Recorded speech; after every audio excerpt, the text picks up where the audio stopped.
Assalomu alaykum aziz YouTube tomoshabinlari. Bugun 2026-yil 2-iyul sanasi. Issiqxonamizda is kirgan bodring ko'chatlarini buzib tashladik. Kasallangan ham. Jo'yaklarni sug'ordik. Sug'orishimizdan sabab yer qotib ketgan. Traktorchaga haydasak qattiq yerda katta kesik tashish uchun bir sira sug'orib oldik. Dam qilib olish uchun, yerni yumshatishga oson bo'lish uchun.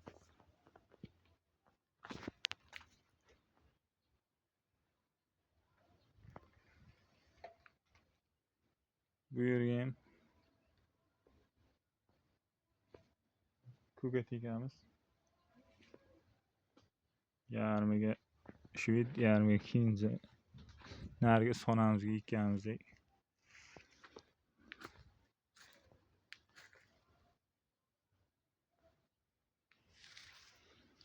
Umumiy yer maydonimiz 2,5 sotikga yaqinroq. Yine 8, uzunasi 30. Ikkitasi xonamiz ham shunday. Hozir bunisi ham.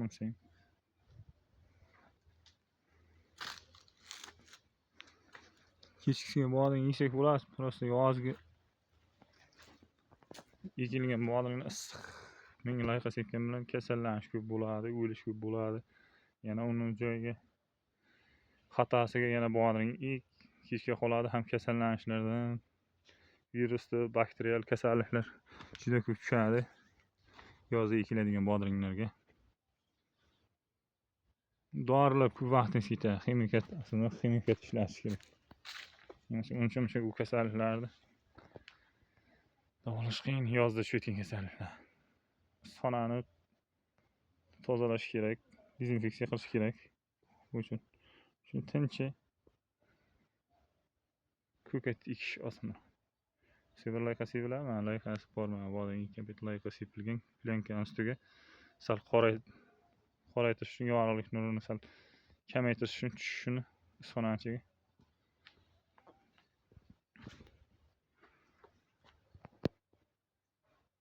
Hozir narki issiqxonamizdagi zilinlarni ham ko'rsataman. Mana avvalgi videolarimizda ko'rsatganimiz ekish jarayonlari. Mana polcha qo'yilib egilgan. Kinza bizada kinza bu shved. Barlar.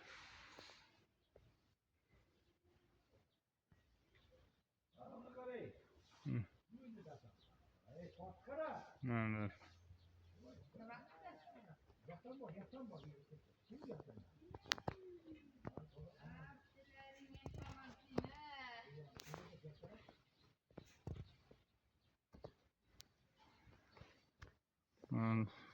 shtat egilgan. Mana pollar o'rtadan bitta pol, mana bu o'rtadan pol egib, yarmiga kinza, yarmi shu yerga zilingli. Narxi sonamizga shu tartibda ekiladi. Bu sababi